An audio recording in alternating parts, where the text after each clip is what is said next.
Speaking of not fucking with though, things I don't fuck with, it looks like I'm gonna have to stop fucking with Activision and Blizzard.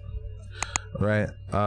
If you guys weren't aware of the situation that's going on with Activision and Blizzard, this has been the media whirlwind that has been just taking everything by storm. Anytime you go on Twitter and look up anything gaming, any sort of gaming personality, every gaming personality is weighing in and giving their opinion on Activision and Blizzard's misconduct when it comes to just treating their employees properly. Right? It's known that the games industry, right? The gaming industry in itself is not necessarily the most friendly. It is an industry that is based on competition and at its core enjoyed by younger people, right? When you mix immaturity and competition, you get toxicity. And that culture has pervaded through the entirety of gaming, right? Any corner and every corner that you're gonna look, you're gonna find dirty little secrets and skeletons in closets where somebody knew about somebody being treated less than fair. And maybe they didn't do all that they could have to stop that situation, to help those people, to support them in whatever bad situations that they are in. We saw Riot Games a couple of years ago get accused of many of the same things that we're going to talk about here with Activision and Blizzard. And that was a media shitstorm then as well. Though after some time, with the release of Valorant, which was known as Project A back then, that's their Counter-Strike response, right? That released, and then League of Legends Wild Rift released. And from there, we don't hear about the misconduct at Riot anymore. It's been very much swept under the rug, right? It's been very much ignored. And I guess I could probably look up to see what exactly has happened in regards to news updates with that. But it is out of the media site, right? And that kind of means that it's out of mind. Right now, what is not out of the media site, though, is our issues with Activision and Blizzard. So I'm going to go ahead and go over to a couple of tweets, right? And we're going to read some things that have been happening over on Activision and Blizzard's watch, and why so many people are horrified and dropping Activision Blizzard products as fast as they can, right? They were sued by the state of California, right? This is not an individual person suing this company. This is the state of California, the entire state, after years of investigation, suing Activision and Blizzard. And these things that I'm going to read here are just part of the lawsuit, part of the reason why this had to happen, right? So let me just read this and so you guys can get the gist of how bad this actually is. So defendants have also fostered a pervasive frat boy workplace culture that continues to thrive. In the office, women are subjected to cube crawls, in which male employees drink copious amounts of alcohol as they crawl their way through various cubicles in the office, and often engage in inappropriate behavior toward female employees. Male employees proudly come into work hungover, play video games for long periods of time during work while delegating their responsibilities to female employees, engage in banter about their sexual encounters, talk openly about female bodies, and joke about rape. Unsurprisingly, defendants' frat boy culture is a breeding ground for harassment and discrimination against women. Female employees are subjected to constant is the word that is used here, sexual harassment, right? In a tragic example of the harassment that defendants allowed to fester in their offices, a female employee committed suicide while on a company trip due to a sexual relationship that she had been having with her male supervisor. All right. My God, here.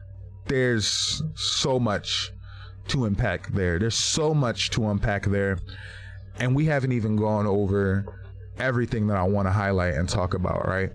But I think that the thing that stands out the most is that there is a loss of life here. Somebody is not here to spend time with their loved ones, their friends and family, because of workplace conditions that treated her as less than a person, that painted her in an unflattering light while she was trying to do her job. This is extremely disappointing. As someone who spent a good amount of time on Destiny, right, on Destiny 1, I did not play Destiny 2, but as someone who spent a good amount of time on Destiny 1, and as somebody who actively enjoys Overwatch as a franchise, to hear that for years, right, and in this document there are things that go back to 2004, right, so for over 15 years the company culture in this company that I've held in such high regard has been the shits. It has been actually unmanageable, right, as you can see, because somebody committed suicide. They literally could not manage it anymore. They could not deal with it anymore. What the people and the company was expecting of them, right, outside of their initial job descriptions, was so egregious that somebody ended their own life. That is one of the sickest, saddest, most disgusting things that I've ever read. But as we've talked about, it is not something that is weird, new, strange, unheard of. It's not news, right? It's news for Activision and Blizzard, but really, if you've been paying attention, it is not news.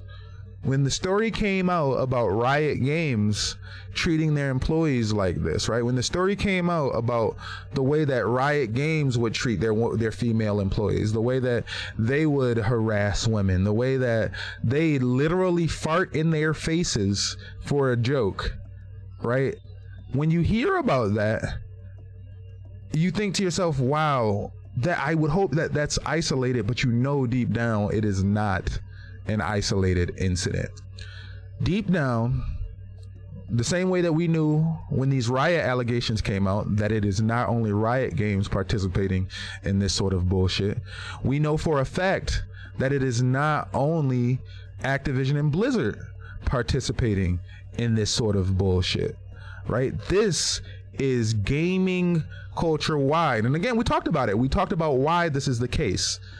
Gaming is hugely based on the idea of competition and marketed very often to the immature. Competition plus immaturity equals toxicity, and toxicity can very much show itself in various ways. Racism, sexism, classism, and when I say classism, right, I'm not talking about like classes that like financial classes, right, like poor or like middle class, anything like that. What I'm talking about is like in the fighting game community. Shout out to Shadow Payaso here. You have literal classism in the fighting game community. There are pros who think that they deserve special treatment and that they are the end all be all because they are pros.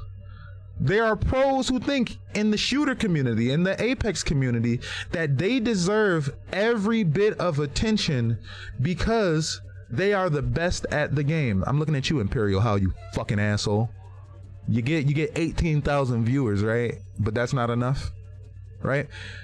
Immaturity plus competition breeds toxicity, and this toxicity festers on a corporate level. This toxicity ruins, pollutes, and changes our views of franchises that we have crazy connections to, franchises that we love. I've put over 300 hours into Overwatch, right? And now consumers have to make a choice. Now consumers are faced with the dilemma of, do they take a stand and vote with their wallet, vote with their playtime, right? Do they vote, or do they abstain? Do they say nothing, right? And continue to enjoy the things that they enjoy? Guys, I understand it is a pandemic, right? And don't let anybody tell you that the pandemic is over. Pandemic is not over. It is a pandemic. And what do we have in a pandemic, in this pandemic, besides our comfort, right? Inside of our homes. What do we have besides our comfort inside of our homes during this pandemic? Things like streaming, what I'm doing now, right? Things like fitness, things like just video games in general have become larger than they ever have been throughout history, because there is not much to be done. People were, at the very least, they are coming out now. Who knows how long that's going to be lasting, right? But they were stuck. They were stuck. They had nothing to do, no other options, and so they fell into one of their favorite pastimes, one of my favorite pastimes, video games. And instead of being able to comfortably sit down and load up Overwatch, jump into ranked, get some SR, instead of being able to comfortably do that, which honestly you can never comfortably get SR in Overwatch, that shit is like pulling teeth, right? But instead of being able to comfortably do that, now a consumer is faced with the decision: do they vote with their wallets here? Do they continue to support a company whose culture is like this? It's difficult. And I've seen people calling out those who aren't gonna make a change, right? And we'll get to that here in just a second, right? But there's even deeper levels to this that I wanted to talk about, right? There's even deeper levels to this that I wanted to talk about, because we discussed how disgusting it is that this happens, right? But listen to this. Look at this. So we're actually gonna return to a tweet, right? Now, we all know that gaming is a terrible place to just try to exist as a woman. Now, can you imagine though what it's like trying to exist as a black woman, right? If you would have thought that the assholes that are being assholes at these companies stop at misogyny, at sexism, you are wrong. Black people, and black women in specific, have it so incredibly hard, as is highlighted here by further quotes from this lawsuit that, I remind you, is filed and investigated by the state of California. Take a look at this. Women of color were particularly vulnerable targets of defendants' discriminatory practices. An African-American employee noted that it took her 2 full years to be made into a permanent employee, while men hired after her were made permanent employees pretty much on the spot. She also was micromanaged such that her male coworkers were known to be playing video games without any intervention by her supervisor, but her supervisor would call and check on her if she took a break to go on a walk. Another African-American employee who worked on information technology was similarly micromanaged by her manager, unlike the men on her team. When she requested time off of work, oh my God, listen to this.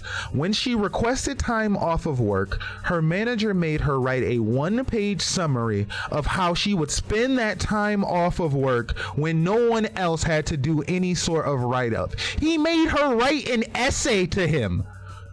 Who do you think you are? The male supervisor also criticized her body language despite male counterparts slouching in meetings, and she was scolded for asking assistance while others could get help on similar tasks without the same criticism. These experiences led female employees to leave their employment with Activision and Blizzard, with the defendants. Guys, oh my god. On top of all of that, which is already super disgusting, right? Like on top of everything that is really disgusting, this is super disgusting. Now we're dealing with a racial aspect to it. Black women are the most targeted people here in America. I firmly believe that, and I'll stick by that when I read things like what I just read here, right? When I read things like articles and lawsuits saying that they are micromanaged to an extensive degree, I think of the things that I've been told by black women around me anytime we're talking about workplace discrimination. These sort of things are standard, right? Like taking forever to be given their flowers. That is normal in workplaces with black women, right? Being micromanaged ridiculously is normal for black women, right? Now, what's not normal is in a workplace asking somebody to write you an essay when they request time off. She requested time off and he requested a write-up of how she is going to be spending her time off. What? That is none of your business as an employer. That is not allowed. That is a breach of privacy. But without doing that, we can all guess if she would have been given that time off. The answer here is no. She would have received pushback, constant pushback, trying to make that happen. On top of everything, the body language argument. How many times, especially black women, but black people in the workplace in general, how many times have we been told that we are not presenting friendly enough? It's nothing about what we say. It's nothing about what we actually do, how we do our jobs and how we work. How many times, especially black women especially, have they been told, you're threatening, you're intimidating, you're not a team player, you're combative, your body language says that you don't want to be here or around us? All the fucking time. All the fucking time. If you tell me that I am one thing, if you constantly insist on letting me know and putting in front of me that I am this person, that this is what I do, and I know for a fact that that is not how I present myself, what I do, and I do everything that I am told to do at the best of my abilities, to then reprimand me for not having the right body language toward you, not how I did my job, but the fact that you feel threatened around me, that happens all of the time. And from what we see, right, in this lawsuit by the state of California, Activision Blizzard are no fucking different and have been no fucking different since at least 2004. 17 years of being just the fucking worst. We talked about it. It's any games. It's almost any and every games. And the reason why it's almost any and every games is because of what gaming is.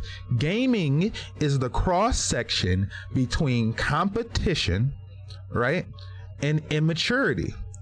Competition marketed to the most immature individual always equals toxicity. It's an easy equation, and if we don't break ourselves from the shackles of that, then the gaming industry is going to remain a place that is safe for them, right? And not only them being white folk, but them being like execs, the higher up, the people that, oh, I'm better at this game than you, so you don't have an opinion. Just anybody that puts themselves up on a pedestal above anybody else. Gaming is going to remain the place where they feel the most comfortable, because this is the place that validates them.